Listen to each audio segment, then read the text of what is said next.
Hello friends, welcome back to our YouTube channel Technical Speaks. In the last video we discussed about the project structure of an Android app in the Android Studio. In this video we are going to discuss about what is activity in Android. So activity is an important component in Android which is responsible for everything that we do in Android. In Android, an activity is the manager who is responsible for showing things in UI, which is visible on the screen and helps us in doing the interactions with the screen, like click on button.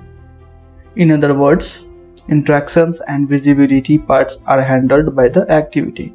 The next, an Android app may contain one or more activities, means one or more screens. For example, in YouTube application, we have activities like you can see here we have two activities. The first one is video list activity and the second one is video player activity.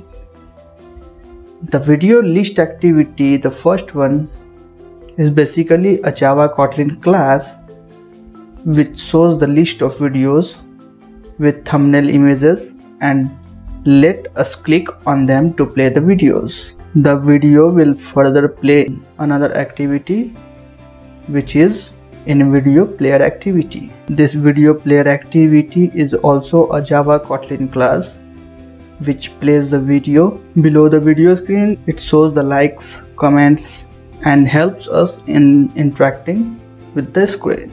So from this we can conclude that an application can have so many activities like we have seen in the YouTube application. Let us take another example of Instagram application. Here we have the first one is login activity, the next one we have is feed activity, and the last we have is profile activity. We may have also many activities inside it. So great, now we know what activity is in Android Studio. In the next video we will discuss about the activity life cycle with example use cases. So friends, if you find this video helpful, then don't forget to like this video, subscribe to our channel, and for notification of my latest videos hit the bell icon. Thank you.